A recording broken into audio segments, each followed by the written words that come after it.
ప్రభునందు సోదరీ సోదరులకు ప్రభు అయిన యేసుక్రీస్తు వారి పేరిట ప్రేమపూర్వక వందనములు తెలియచేస్తుంటున్నాను. మనం దేవుని పరిశుద్ధ గ్రంథములో దేవుని యొక్క వాక్యమును చదువుకుందాం. ఆదికాండము 1వ అధ్యాయం 1వ వాక్య భాగమును చదువుకుందాం. ఆదియందు దేవుడు భూమి ఆకాశములను సృజించెను. ఆదియందు దేవుడు భూమి ఆకాశములను సృజించెను. ప్రభునందు సోదరీ సోదరులారా, మనము గతములో ఈ వాక్యమును చదువుకొని కొన్ని సంగతులు ధ్యానం చేశాం. ఆదికాండము పరిచయం మనం ధ్యానం చేసుకుంటున్నాం. గతములో మనము విన్నటువంటి విషయాలు, ఆదికాండమును మోషే ఎప్పుడు రాశాను, ఎక్కడి నుండి రాశాను, ఎవరికి రాశాను అనే సంగతులు మనం ధ్యానం చేసుకుంటూ వచ్చాం. ఈ దినము మరికొన్ని విషయాలు ఈ క్రమంలో మనం ధ్యానం చేయబోతుంటున్నాం. దేవుడు ఈ గ్రంథమును ఎందుకు రాయించాడు? దేవుడు ఈ ఆదికాండం అనే పుస్తకం ఎందుకు రాయించాడు? మనం ఏ పని చేసినా అందులో ఒక ఉద్దేశం ఉంటుంది. దేవుడు చేసే ప్రతి కార్యంలో ఒక ప్రత్యేకమైనటువంటి ఉద్దేశం ఉంటుంది. ఒక గంభీరమైనటువంటి సత్యం అందులో తప్పక ఉంటుంది. అందువలన దేవుడు ఈ గ్రంథమును మోషే ద్వారా ఎందుకు రాయించాడు అనే అంశం గురించి మనం ధ్యానం చేద్దాం. మొదటిగా మనం గమనించినప్పుడు దేవుని ప్రత్యక్షత మానవులు పొందటానికి దేవుడు ఈ గ్రంథమును వ్రాయించాడు అని చెప్పటంలో ఎటువంటి సందేహము లేదు. దేవుని యొక్క ప్రత్యక్షత, దేవుడు మానవులకు తనను తాను ప్రత్యక్షపరచుకుంటేనే దేవుని యొక్క ప్రత్యక్షత మానవులు పొందగలరు. అందుచేత దేవుని యొక్క ప్రత్యక్షత మానవులు పొందటానికి దేవుడే ఈ గ్రంథమును వ్రాయించాడు అనే సంగతి ముందుగా మనము గమనిస్తుంటున్నాం. దేవుని ప్రత్యక్షత దేవుడు మానవులకు దయచేసినప్పుడే దేవునికి మానవులకు మధ్య ఉన్న సంబంధం ఎటువంటిది అనే సత్యము మానవుడు తెలుసుకోవడానికి అవకాశం కలుగుతుంది. దేవుని ప్రత్యక్షతను గురించి దేవుని గ్రంథమైన బైబిలు వివరించేంత స్పష్టముగా మరి ఎక్కడి కూడా మనకు కనిపించదు. కొన్ని సంవత్సరాల క్రితం ఒక క్యాసెట్, అప్పట్లో క్యాసెట్ ఉండేటివి, ఒక క్యాసెట్ నేను ఒక వ్యక్తికి ఇచ్చాను. పరవస్తు సూర్యనారాయణ గారు మాట్లాడిన క్యాసెట్. ఆ క్యాసెట్ తీసుకున్న వ్యక్తి అందులో ఉన్నటువంటి వర్తమానం పూర్తిగా విని తర్వాత ఏం చెప్పాడంటే, ఇది విత్తనమయ్యా అని చెప్పాడు. ఇది విత్తనము. విత్తనం అంటే అర్థం ఏమిటి? అందులో జీవం ఉంటుంది, అందులో మొక్క వస్తుంది, ఆ కాండాలు వస్తాయి, కొమ్మలు వస్తాయి, ఆకులు వస్తాయి, పువ్వులు వస్తాయి, కాయలు వస్తాయి, అవే పండ్లుగా మారుతాయి, అందులో నుంచి మరలా విత్తనాలు కూడా వస్తాయి.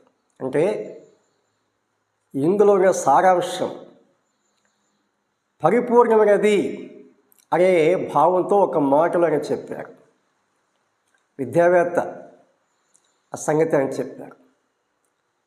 కాబట్టి దేవుని యొక్క గ్రంథము మనం చదువుకుంటున్నప్పుడు అసలుగా సిసలుగా సృష్టికర్త ఎవరు, దేవుడు ఎవరు, ఈ విశ్వము ఏ రీతిగా ఆవిర్భవించింది, మానవుడు ఏ రీతిగా సృష్టించబడినారు, మానవు యొక్క జీవన విధానం ఎలాగుండాలి, దేవునికి మానవుడికి మధ్య ఉన్న సంబంధం ఏమిటి, దేవుడు మానవులను ఏ రీతిగా ప్రేమిస్తున్నాడు, మానవుడు దేవునితో ఎటువంటి సంబంధం కలిగి ఉండాలి, దేవుని దీవెనలు మానవులు ఏ రీతిగా పొందగలరు, ఇటువంటి విషయాలన్నీ కూడా దేవుని యొక్క గ్రంథమును ఒక వరుస క్రమంలో చదువుట ద్వారా మనం గ్రహించడానికి వీలవుతుంది.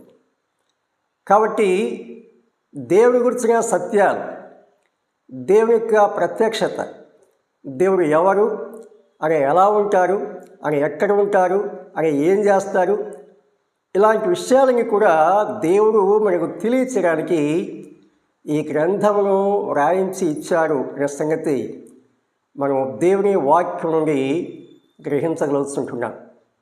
దేవుని ప్రత్యక్షత మనకు దయచేసిన దేవునికి సమస్త మహిమ ఘనత ప్రభావాలు కలుగునుగాక. ఆ దివ్య గ్రంథమును మనం శ్రద్ధగా పఠించి గ్రహించి అనుసరించడం ఏమైనా బాధ్యత, అది ఏమైనా జీవితాలకు ఆశీర్వాదకరం అనే సంగతులు మనం దేవుని యొక్క వాక్యంలో చూస్తున్నాము, భక్తుల జీవితాల్లో మనం గమనిస్తున్నాం. ఈ పుస్తకంలో రాయించడంలో మరొక ఉద్దేశం మనం గమనించినప్పుడు మానవులకు ఒక క్రమమును నేర్పించడానికి దేవుడు ఈ గ్రంథంలో రాయించాడు. ప్రత్యేకముగా మనం ఆదికాండం 1వ అధ్యాయము 2వ అధ్యాయము చదువుకుంటే దేవుడు తాను చేసే ప్రతి కార్యం, చేసిన ప్రతి కార్యం ఎంత క్రమబద్ధంగా చేశాడు, ఎంత ఉపయోగకరంగా చేశాడు, ఎంత క్షేమకరంగా చేశాడు అనే సంగతులు మేము గ్రహించగలం. దేవుడు ఒక్కొక్క కార్యం చేసిన తర్వాత అది మంచిదిగా ఉండేను అని తాను చేసిన కార్యం బట్టి దేవుడు సంతోషించాడు. అంటే అంత రమ్యంగా, అంత ప్రయోజనకరంగా దేవుడు తన కార్యము చేశాడు అనే సంగతి ఇక్కడ అర్థమవుతుంది. ఇందులో దేవుడు మనకు నేర్పించే సత్యం ఏమిటంటే మనము ఏమి చేసినా అది క్రమంగా ఉండాలి, తర్వాత ఉపయోగకరంగా ఉండాలి. అంత మాత్రమే కాకుండా మనం చేసే ప్రతి కార్యం కూడా దేవునికి మహిమకరంగా ఉండాలి అనే సత్యాలు దేవుడు ఇక్కడ మనకు నేర్పిస్తుంటున్నారు. ఇందులోనే మరొక ప్రాముఖ్యమైన సత్యం మనం గ్రహించవలసినది, అనగా దేవుడు తన గ్రంథమును ఎందుకు రాయించాడు. మనము ఆదికాండంలో గమనించినప్పుడు 3వ అధ్యాయంలో పాప ప్రవేశమును మనం చూస్తాం. మానవులు పాపంలో పడిపోట, మానవులు పాపంలో పడిపోట, పాప యొక్క శిక్షను అనుభవించడం దేవునికి ఇష్టం కాదు. అందుచేత పాపంలో పడిపోయిన మానవుడు, దేవుని యొక్క తీర్పుకు లోనై ఉన్న మానవుడు, పాప యొక్క శిక్ష అనుభవించడానికి సిద్ధంగా ఉన్న మానవుడు పాపం యొక్క శిక్ష నుండి విడుదల పొంది, పాపానికి ప్రాయశ్చిత్తము పొంది, పాప యొక్క శిక్ష నుండి విడుదల పొంది దేవునితో సమాధానపడి దేవుని యొక్క సన్నిధి, సంతోషము, సమాధానము నిరంతరము అనుభవించడానికి దేవుడి గ్రంథం రాయించాడు. అంటే పాపుల రక్షకుడైన యేసుక్రీస్తు వారిని కూర్చున్నటువంటి పరిపూర్ణ సత్యమును గ్రహించి క్రీస్తు యేసుని విశ్వాసం ఉంచి నిత్య జీవము పొందాలని, దైవశాంతి, సంతోషము, సమాధానం సదాకాలము అనుభవించాలనే ఉద్దేశంతో దేవుడు ఈ గ్రంథం రాయించాడు. ఈ మాటలు వింటున్నప్పుడు కొందరికి కొన్ని సందేహాలు కలగవచ్చు. ఎందుకంటే ఆదికాండంలో యేసుక్రీస్తు ప్రభువు ఎక్కడ ఉన్నారు, యోహాను సువార్త 5వ అధ్యాయము 39లో యేసుక్రీస్తు ప్రభువారు ఆనాటి శాస్త్రాలతో పరీక్షలతో ఏం చెప్పారో ఒకసారి మనం గమనిద్దాం. లేఖనములయందు మీకు నిత్య జీవము కలదని తలంచుచు వాటిని పరిశోధించుతున్నారు, అవే నన్ను గూర్చి సాక్ష్యమిచ్చుచున్నవి. లేఖనములయందు మీకు నిత్య జీవము కలదని తలంచుచు వాటిని పరిశోధించుతున్నారు, అవే నన్ను గూర్చి సాక్ష్యమిచ్చుచున్నవి. లేఖనములు అనగా దేవుని ఆత్మచేత దేవుడు తన భక్తుల ద్వారా వ్రాయించినటువంటి లేఖనాలలో ఏమున్నది? శాస్త్రులు అందులో నుండి ఏమి నేర్చుకోవడానికి పరిశీలిస్తున్నారు? లేఖనాలలో నిత్య జీవము ఉన్నదని వారు లేఖనాలు పరిశోధిస్తున్నారు.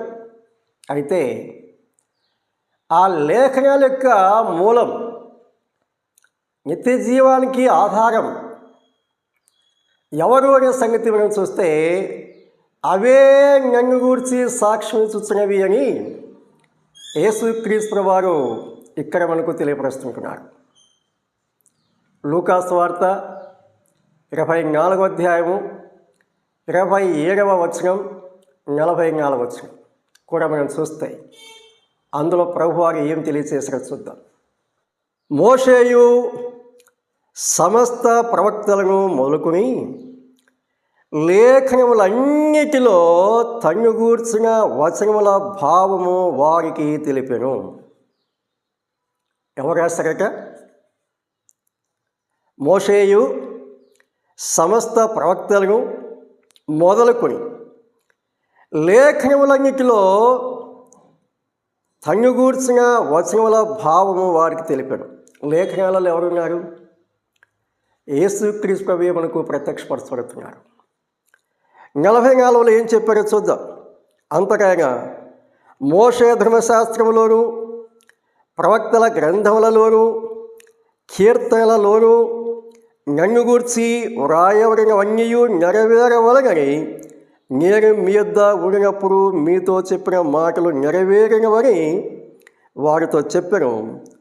అప్పుడు వారు లేఖనములు గ్రహించినట్లుగా ఆయన వారి మనస్సును తెరచి క్రీస్తు శ్రమపడి 3వ దినమున మృతులలో నుండి లేచుననియు యెరూషలేము మొదలుకొని సమస్త జనులలో ఆయన పేరిట మారు మనస్సును పాపక్షమాపణయు ప్రకటింపబడుననియు వ్రాయబడి ఉన్నది. ఈ సంగతులకు మీరే సాక్షులు. ఏం వ్రాయబడి ఉంది?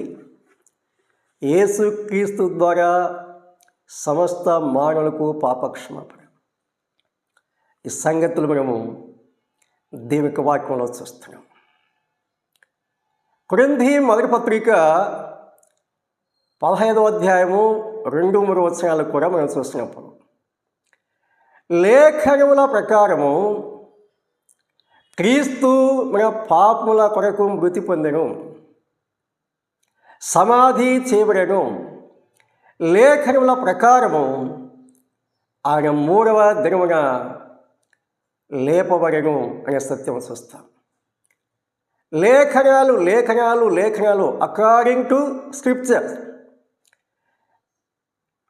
దేవుని ద్వారా వ్రాయబడిన లేఖనాలలో మోషే మొదలుకొని సమస్త ప్రవక్తలు అని చెప్పాడు యేసుక్రీస్తు ప్రభువారు. ఈ ప్రవక్తలందరూ కూడా ఎవరిని గురించి ప్రవచించారు? ఎవరిని గురించి వ్రాశారు? రాబోయే మెస్సియా యేసుక్రీస్తు ప్రభు పాపుల కొరకై పాపి స్థానంలో శిక్ష భరిస్తారు, రక్తం చిందిస్తారు, చనిపోయి సమాధి చివరి తిరిగి లేస్తారు, పరలోకాన్ని చేరుకుంటారు. ఆయన ద్వారా పాపక్షమాపణ నిత్య జీవం మానవులకు లభిస్తుంది అనే సత్యం ఆ లేఖనాల్లో దేవుడు ముందుగా వ్రాయించారు. కాలము సంపూర్ణమైనప్పుడు యేసుక్రీస్తు ప్రకటన భూలోకానికి వచ్చారు. సకల మానవుల స్థానంలో శిక్ష భరించారు. సకల మానవుల పాప పరిహారం కోసం రక్తం చిందించారు, చనిపోయారు, సమాధి చేయబడినారు. ఆయన చెప్పినట్లుగా 3వ దినమున తిరిగి లేచి 40 దినములు నమ్మిన భక్తులకు ప్రత్యక్షపరుచుకొని అనేక సత్యాల వారికి బోధించి అటు తరువాత ఆయన పరలోకానికి వెళ్ళిపోయారు. లేఖనాలలో యేసుక్రీస్తు వారు ఉన్నారు అనే సత్యం మనం దేవుని యొక్క వాక్యంలో చూస్తున్నాం. మరికొన్ని వాక్య భాగాలు మనము దేవుని యొక్క వాక్యంలో చూడవచ్చు. యోహాను సువార్త 20 అధ్యాయం 30-31 వాక్య భాగాలు. యోహాను సువార్త 20 అధ్యాయం 30 వచనం 31వ వచనం. అపోస్తుల కార్యములు 9వ అధ్యాయం 19 నుండి 22 వరకు, 18వ అధ్యాయం 5లో కూడా చూడవచ్చు. అనేక లేఖనాల్లో యేసుక్రీస్తు ప్రభువుని గురించి మనం చూడవచ్చు. క్రొత్త నిబంధనలో ఇప్పుడు మనం చెప్పుకునే వాక్య భాగాలు పాత నిబంధనలో యేసుక్రీస్తు ప్రభువు ఏ రీతిగా ఉన్నారు, లేక దైవ గ్రంథము ఎందుకు రాయబడింది అనేదానికి జవాబుగా ఈ వాక్య భాగాలను మనం గమనిస్తూ వచ్చాం. లేఖనాల సారము యేసుక్రీస్తు ప్రభువే, లేఖనాలకు ఆధారము యేసుక్రీస్తు ప్రభువే, ప్రవచనాలకు మూలము యేసుక్రీస్తు ప్రభువే, ప్రవచనాల సారము యేసుక్రీస్తు ప్రభువే. సకల మానవులకు పాపక్షమాపణ నిత్య జీవం యేసుక్రీస్తు ప్రభువులోనే. అపోస్తుల కార్యములు 4వ అధ్యాయం 12 వచనాల్లో ఈ రీతిగా మనం చూడవచ్చు. యేసుక్రీస్తు నామముననే పాపక్షమాపణ పొందగలము కానీ ఇక ఏ విధము చేత కూడా ఎవరి ద్వారా కూడా ఒక పాపికి పాపక్షమాపణ లభించదు, ఆత్మశాంతి లభించదు, మోక్షం చారలేరు అని చాలా ఖరాఖండిగా దేవుడు అక్కడ వ్రాయించాడు. ఎందుకు అలా వ్రాయించారు? అది సత్యం కాబట్టి దేవుని యొక్క గ్రంథం ఎందుకు వ్రాయబడిందంటే దేవుని ప్రత్యక్షత మానవులు పొందటానికి, దేవునికి మానవులకు మధ్య ఉన్న సంబంధం ఎటువంటిదో తెలుసుకోవడానికి, సృష్టి క్రమాన్ని తెలుసుకోవడానికి, అంతేకాకుండా పాపుల రక్షకుడు యేసుక్రీస్తు ప్రభువే, యేసుక్రీస్తు ప్రభు ద్వారానే పాపక్షమాపణ అనే సత్యం గ్రహించి క్రీస్తు యేసుని విశ్వాసించి పాపక్షమాపణ పొంది నిత్య జీవం పొందటానికి దేవుడు తన గ్రంథంలో వ్రాయించాడు అనే సత్యం దేవుని వాక్యంలో నుండి దేవుడు మనకు తెలియపరుస్తున్నాడు. ఆదికాండం పుస్తకంలో 50 అధ్యాయాలు ఉన్నాయి. ఈ అధ్యాయాలలో ప్రాముఖ్యమైన అధ్యాయాలు ఏమిటంటే 1వ అధ్యాయం, 2వ అధ్యాయం, 12వ అధ్యాయం ప్రాముఖ్యమైనటువంటి అధ్యాయాలు. అన్నీ ప్రాముఖ్యమే, కానీ ఈ అధ్యాయాలలో ప్రత్యేకమైనటువంటి అంశాలు, దేవుని యొక్క ప్రత్యక్షత, సృష్టి యొక్క క్రమము మొదటి 2 అధ్యాయాలు చూస్తే దేవుడు తన కోసం ఒక వ్యక్తిని పిలిచి ఆ వ్యక్తిని ఒక జనాంగంగా చేసి ఆ వ్యక్తి వంశావళిలో నుండి లోక రక్షకుడిగా యేసుక్రీస్తు ప్రభువారు రావటానికి ఏ రీతిగా దేవుడు ప్రణాళిక చేశారు, ఎలాగో నెరవేర్చారు అనే సంగతులు అందులో మనం చూస్తాం. అందుచేత ఈ 3 అధ్యాయాలు ప్రత్యేకమైన అధ్యాయాలుగా మనం చూస్తాం. ఈ పుస్తకములో 1533 వచనాలు ఉన్నాయి. 1533 వచనాలు ఉన్నాయి. ముఖ్యంగా వచనాలు మొదటి అధ్యాయము 26-28 వాక్యాలు. దేవుడు మానవుని సృష్టించక వారిని ఆశీర్వదించక అందులో మనం చూస్తాం. 9వ అధ్యాయము 1-2 వచనాలు, అక్కడ కూడా దేవుడు మానవులను ఆశీర్వదించినట్లుగా మనం చూస్తాం. 12వ అధ్యాయము 2-3 వచనాలు, అందులో కూడా దేవుడు అబ్రహామును దీవించినట్లుగా మనం చూస్తాం. ఈ పుస్తకంలో ముఖ్యమైన పదం ఏమిటంటే దేవుడు. దేవుడు అనేది ఏకవచనము. దేవుడు అనేది ఈ పుస్తకంలో ప్రాముఖ్యమైనటువంటి పదం. బైబిల్ అంతట్లో కూడా ఇదే ప్రాముఖ్యమైనటువంటి పదం, దేవుడు. అందులో కూడా ఏకవచనం. అద్వితీయ సత్యదేవుడు అని దేవుని యొక్క గ్రంథములో దేవుని గూర్చి మనము అనేక వాక్య భాగాల్లో చూస్తాం. నీ దేవుడైన యెహోవా అద్వితీయుడగు యెహోవా అని దేవుడే తెలియజేశారు. Only one God, one way అనే సత్యమును దేవుని యొక్క గ్రంథములు మనం విపులంగా చూడవచ్చు. దేవుడు అనేది ఏకవచనం. ఆయన అద్వితీయ సత్యదేవుడు. ఆయనకు సాటైన వారు, సమానమైన వారు ఏ యుగంలో కానీ ఏ లోకంలో కానీ ఎవ్వరూ లేరు. ఇది 100% సత్యము. దేవుడు దయచేసిన సత్యాలను బట్టి దేవుని స్తోత్రములు. మిగిలిన విషయాలు తర్వాత మనము ధ్యానం చేద్దాం. దేవుడు తన వాక్యమును దీవించుగాక. దేవుని వాక్యం వింటున్న ప్రతి వారికి కూడా దేవుడు సమృద్ధిగా దీవించుగాక.